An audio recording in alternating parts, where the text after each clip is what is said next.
Facebook জুড়ে শুধু এই ট্রেন্ডিং ফটোই ভর্তি, সবাই এই ট্রেন্ডটা ফলো করে ফেলেছে। যারা করনি তাদের জন্য ভিডিওটা নিয়ে চলে এলাম। এই ট্রেন্ড ফলো করলে কিন্তু ভিউজও পাওয়া যায়, তার সঙ্গে আর্নিংও কিন্তু ফেসবুক মামা দিচ্ছে। তাই যারা করতে পারছো না তারা আমার স্ক্রিনের দিকে লক্ষ্য করো। গুগল জেমিনাইতে চলে যাবে, যাদের জেমিনাই ডাউনলোড করেনি। আমার কিন্তু জেমিনাই ডাউনলোড করেনি, আমি গুগল জেমিনাই থেকেই করছি। সেখানে গিয়ে তোমার দেখো আস্ক জেমিনাই আছে, সেখানে গিয়ে তোমার ইমেজটাকে সিলেক্ট করে নেবে।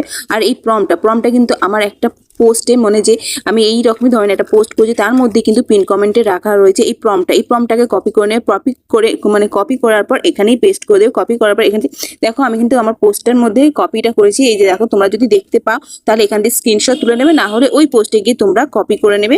কপি করে নিয়ে এখানে পেস্ট করবে। এখানে কিন্তু আমার শাড়ি কালার রেড আছে, তোমরা এখানে কালারটা চেঞ্জ করতে পারো। প্রম্পটটা যা থাকবে তার থেকে তুমি যদি ইয়েলো করতে চাও, গ্রিন করতে চাও, তোমার শাড়ির কালারটা অনুযায়ী করতে পারি। খালি কালারটা চেঞ্জ করে নিলেই হবে, কিন্তু ফটোটাই তোমার একই আসবে। জেমিনাই আমার ফটো জানি না কেন আমার একই রকম আনতে পারে না। অনেকগুলো ফটো ট্রাই করার পর এই একটা মুখের সাথে মিল পেলাম। দেখবে আমার যে পোস্টটা করেছি সেটার মধ্যে কিন্তু আমার কোনো মুখের মিল, যেটার মধ্যে আমার প্রম্পটটা ডাউনলোড প্রম্পটটা আমি পিন কমেন্টে রেখেছি, ওখান থেকে তোমরা এই প্রম্পটটা কপি করে নিয়ে এইরকম ধরনের ফটোটা করতে পারো। যদি তোমাদের এই ভিডিওটা ভালো লাগে তাহলে সবার মাঝে একটু সরিয়ে দিও। ধন্যবাদ সবাই।